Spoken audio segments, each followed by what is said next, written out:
All right, is everyone ready? Okay, we'll go ahead and start. Good afternoon, I'm Brendan Kelly, Director of the Illinois State Police.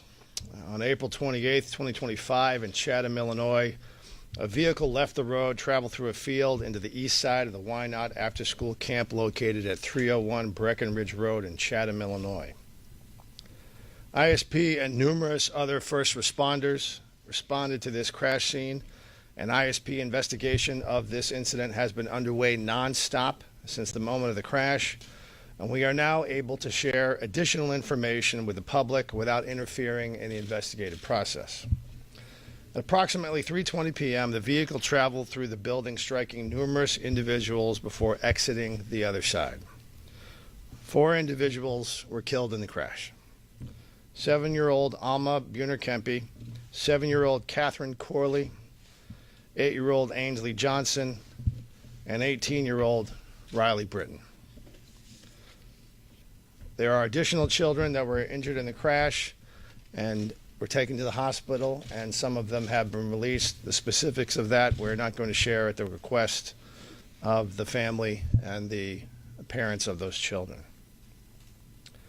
The driver and sole occupant of the vehicle, 44-year-old female Marianne Akers of Chatham, that information has previously been provided to the public, was transported to an area hospital for evaluation where she provided blood and urine samples and was released.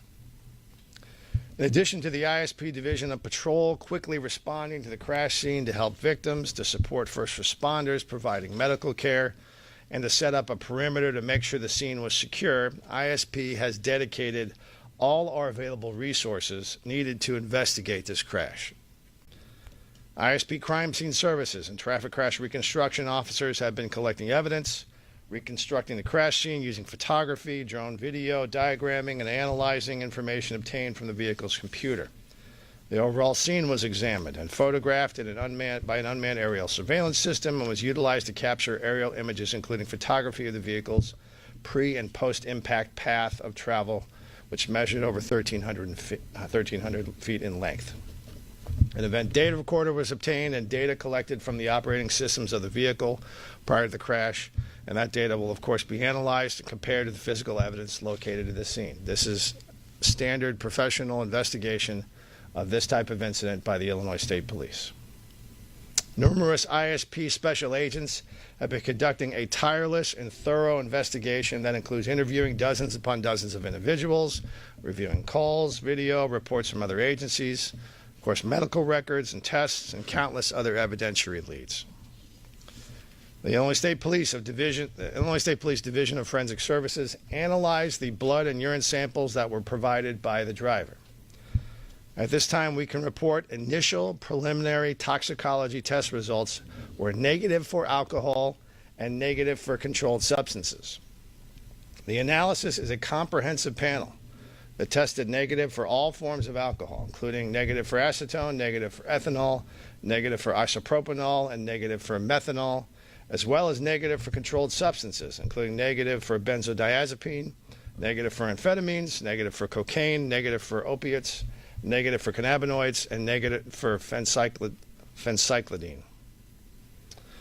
Some evidence has been developed indicating the possibility of a medical emergency leading up to the crash. However, the investigation of this information and other evidence has not yet concluded and will continue until all leads and research has been exhausted. Throughout this state police investigation, we have been in close contact with the victims or victims' families, and we have continued to work very closely and professionally with the Sangamon County State's Attorney, John Milheiser, and his outstanding team. The investigation is ongoing, and no charges have been filed. The entirety of our investigation, all evidence and all ascertainable facts will be submitted to that office for review at the conclusion of our investigation for a determination of what charges, if any, are appropriate under the law. As always, ISP is not alone when confronting these challenges. ISP responded, of course, but with Chatham, Springfield, Pawnee, Sherman, Auburn, Rochester, and Springfield Park District Police Departments, Chatham and Springfield Fire Departments, the Sangamon County Sheriff's Office, Sangamon County Coroner, American Medics First Ambulance Services, Arch Air and Saints Flight, the Red Cross, and other first responders. And I want to thank each and every one of them, many of whom are standing here with us here today. From the Illinois State Police, I want to thank, in particular, the Illinois State Police Division of Patrol Troop 6, Commander Josh Adcock, Lieutenant Craig Poole, and Acting Lieutenant Andrew Kaczynski, and their team for their swift and sure response that day. Also from the Division of Forensic Services, Trooper Jake Miller of the Traffic Crash Reconstruction Unit, and Crime Scene Investigator Emily Malding of Crime Scene Services, as well as the rest of their team for their incredible technical expertise and their forensic skills that they've displayed during the course of this investigation. In particular, I want to thank the Division of Criminal Investigation Zone 4, Captain Don Payton, Acting Lieutenant Eric Weston, and all the personnel from Zone 4 for their tireless and relentless pursuit of the evidence and facts, and their attention and care and concern for the victims and their families. We know their work is not yet done, but we acknowledge those incredible efforts nonetheless. Every day from one end of the state to the other, the men and women of the ISP respond to crashes. Every day from one end of the state to the other, they investigate cases involving the loss of life. Our people and all first responders are tough. But when a child dies, when children die, it weighs on their hearts and their minds and their souls. I'm beyond proud of their commitment as officers of the law and their compassion as human beings.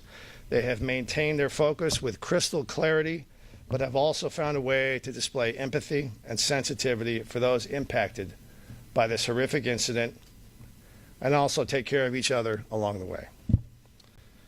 We offer our sincere and heartfelt condolences to the family, friends, and Chatham community during this difficult time.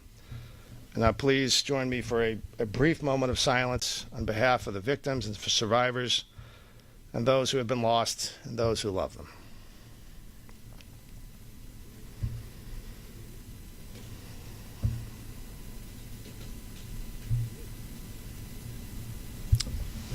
Thank you. Now I'll take whatever questions I can. What evidence do you have of a medical emergency? What are the steps you're taking to confirm or...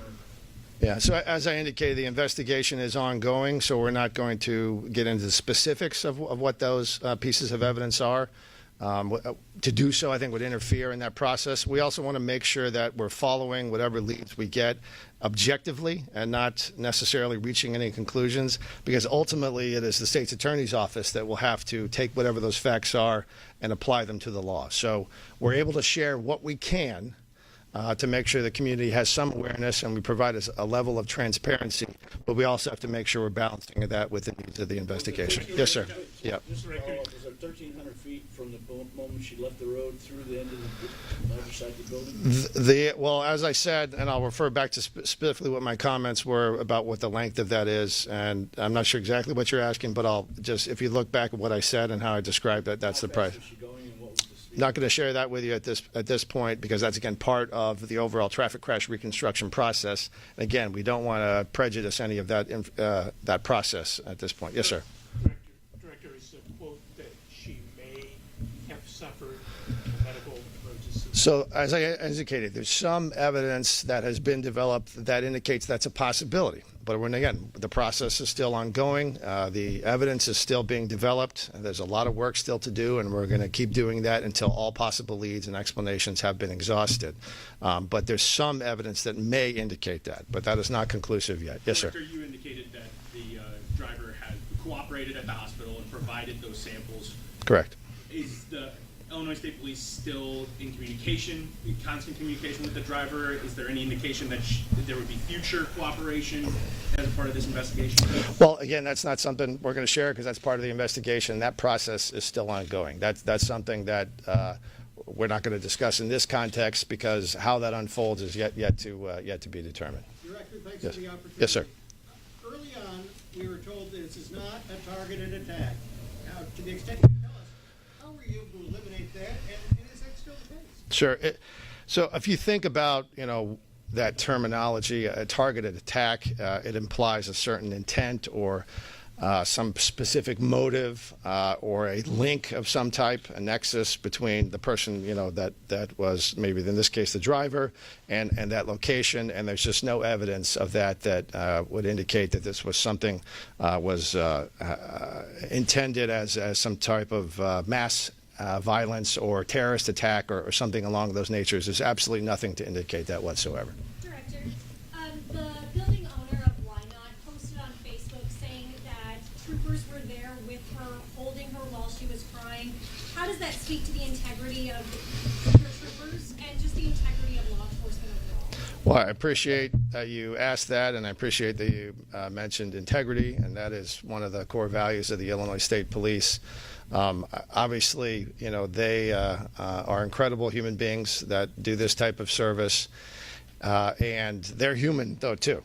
And they see when people are suffering, and they're not just responding to the emergency and dealing with the situation at hand and ensuring that the integrity of the crime scene is not disrupted in any way.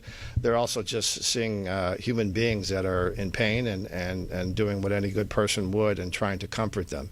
And that's, the right thing to do, but it's also very much part of what the Illinois State Police is about, because that relationship with the public is very beneficial when it comes to the point where we need to be investigating leads, solving crimes, and getting information that will help us establish what happens in any particular type of crime. So I appreciate you asking that. Yes, sir.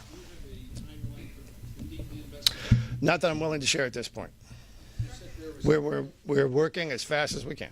Yes, sir. You said it was aerial footage before the crash occurred, is that correct? No. What maybe what you're referring to is, so we'll use some very impressive technology with our drones to go up and see what the path is. You're getting a bird's eye view to see where a particular vehicle may have driven or where a particular structure is, and we'll see both before, leading up to the impact. And then after the impact, that's part of the evidence that's been collected, sir. Director, can you confirm No. if the driver was an employee for Illinois State Police and what her role was? Sure. Yeah, we've previously confirmed that, and we've provided what information we could about her employment here. It was, I think, almost 7 years ago, and so she hasn't worked here for some time. And as a result of her not having been here for some time, there's certain limitations in terms of state law about what personnel records we even keep or are able to provide publicly. So yes, we can confirm that she worked here, but that's about as much information as we can give you. Director, I know the driver is not in custody in any way, but is there any sort of restriction in place or requirement that she stay within the county or the city? Or She is not in custody, and just like any other person. What type of data Yes, sir. analytics can that black box in the vehicle tell you? What Well, there's a whole lot, and it is very impressive, the investigative techniques that our folks in traffic crash reconstruction use, and it also very much depends on the type of vehicle. It depends on the age of the vehicle. It depends on the various sensors that each vehicle has. But I'm not going to get into specifically what that may reveal in this case. Again, that's factual information that the prosecutor will have to look at in its entirety. But it is a lot of information that can be gleaned from that speed, the way the car was moving, the way different parts of the engine may have been operating at a certain time, and then all that will be taken into context of the additional evidence that was gathered at the scene combined with the physical evidence. So it is a lot. But it doesn't necessarily mean it's going to tell you everything. It's not a magic tool that will solve every crime, but it is circumstantial evidence that, along with other things, can be considered. What was the response time, and do you know who first reached her? Was it ISP officers and was she conscious, the driver? It was immediate by many of the people you see standing here, immediate response, and I'm not going to comment specifically about what her condition was or affect was or who specifically spoke to her. Again, those are witnesses. Those are things that are specific points of fact that a prosecutor will have to decide what that means in terms of the implications of the law. But again, what I indicated to you remains true, that some evidence has been developed that indicates that some type of medical emergency may have occurred. It may, but that's not the end of the discussion. How many witness statements have you collected? Dozens upon dozens. There were a lot of people in the area, perhaps more people could have been injured. I mean, Well, obviously, this was, goes without saying. This was more than one person being injured is a terrible thing. And there were a lot of people there, and there's a tremendous loss of life. I don't know how to define a lot, but it was, a congregation of people that were there as part of this daycare. And so it's just horrible. I don't know how else to describe it. Yes, sir. Director, to follow up on that, do you know approximately how many people were? Off the top of my head, I don't, but we can get that information for you and give you a sense of how many people may have been there. Yes. Can you explain why her name was released, given the sensitive nature of what happened and the Yeah. possibility of, retaliation against her? Sure. So that name was already out there in open sources. So confirming it was not providing any information other than what was already had been made available. So. Is it unusual for someone not to be charged in a situation like this, or can you describe a bit more